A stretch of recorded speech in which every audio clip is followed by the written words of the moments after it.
New world order is almost complete. Notice, this is the power behind the scene secret societies and also the mark of the beast that they already have in the White House. Notice, United States, we don't know when they're going to enforce the law, but friends, we are living emergency time. Today you're going to find out the power, and you're also going to know the mark of the beast so that you can escape, because the Bible places a fearful curse for those who receive the mark of the beast. So watch this. Thank you so much. It's a great honor for me. Thank you so much. Friends, this is so-called the mother of the church that control the whole world. And what is Illuminati, all them secret society, including the New World Order. Notice, friends, a lot of good Christians in Roman Catholic Church that they don't understand the history of their church. Friends, Constantine was a pagan king in Rome. Notice, and he's the one who united church and state together. And this is what happened. When the pagans, when they brought statues and a lot of things in the church because they wasn't converted.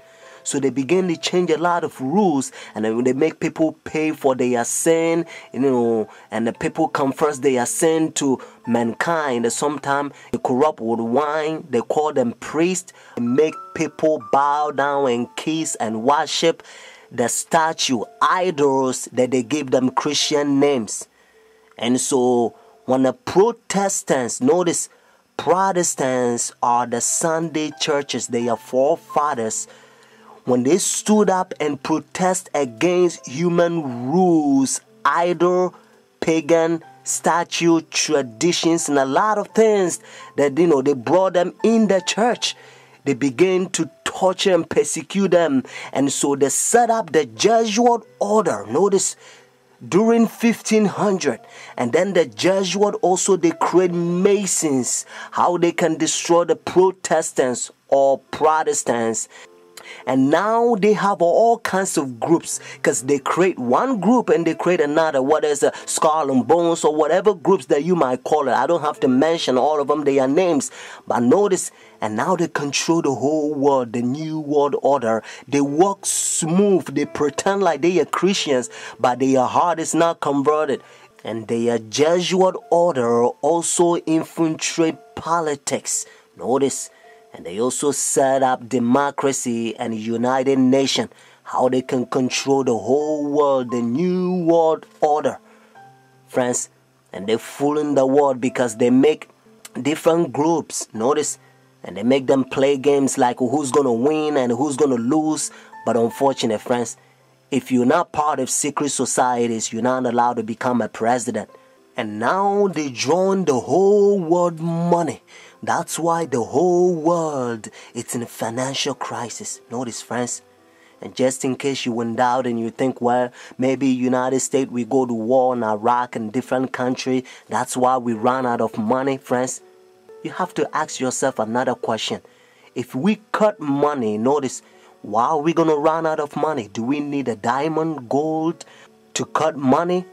We don't. We live in the high-tech world, friends. Why we don't run out of technologies? Friends, even if the United States go to war, that's why we run out of money. Why every country also own money, friends? But that little country, Rome, notice the Vatican, the seat of the New World Order, they don't own nothing, friends. They control the whole world because they control the whole world president. That's why every president have to go to Rome and visit, friends. Watch this. Benedict XVI heads to the U.S. this coming week for his first visit here since being elected Pope 3 years ago. He'll be spending a total of 5 days in Washington, D.C. and New York. The Vatican released a video message from Benedict urging Americans to pray for the trip. Benedict arrives in Washington Tuesday. The next day, he'll have a private meeting with President Bush at the White House, where the war in Iraq is expected to be high on the agenda. On Friday, Benedict travels to New York, where he will address the United Nations General Assembly. The UN event was his original reason for coming to the U.S., and many experts believe that speech could be the most important of his trip. Kim Lawton takes a look at the unique role the Pope and the Vatican play on the world stage. Soviet leader Joseph Stalin was once questioned about the influence of the Vatican. Stalin is famously said to have replied, "The Pope, how many divisions has he got?" The answer, as it turns out, is more than Stalin and many others might have guessed. Experts say the Pope and the Vatican wield considerable global influence. They don't have economic engines they have to feed. They don't have armies. They don't have land. The Vatican is only 106 acres. It's the smallest nation state in the world, but it is a huge moral, spiritual superpower. In questo momento. As the Bishop of Rome, Pope Benedict XVI is a spiritual head of the Roman Catholic Church worldwide. But he also wears another hat, head of state for the independent territory of Vatican City and the Catholic Church's government, called the Holy See. It's the tension between those two roles that actually gives him a resilience on the international stage, that he doesn't just speak for a geopolitical unit, but also for a demographic within the world. The Holy See has played an active global role for centuries. It has permanent observer status at the United Nations and has all the rights of full UN membership.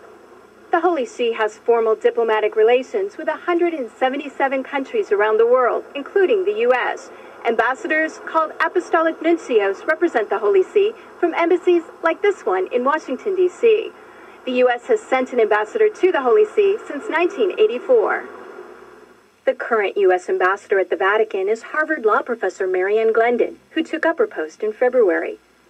James Nicholson held the position from 2001 to 2005. I always said I practiced moral diplomacy.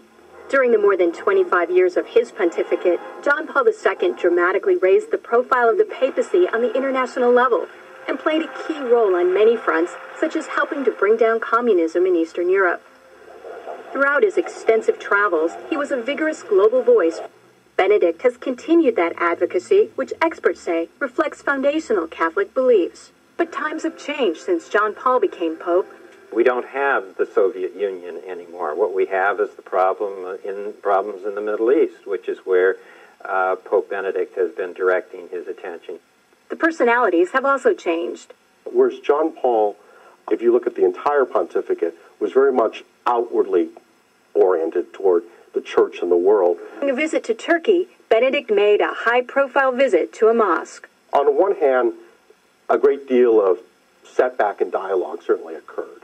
On the other hand, after the initial setback, a number of modern Muslim scholars actually wrote to the Pope, 138 of them, and said, well, we have some differences clearly, but now that they're highlighted, maybe we should engage in a dialogue. And so a process of dialogue has begun.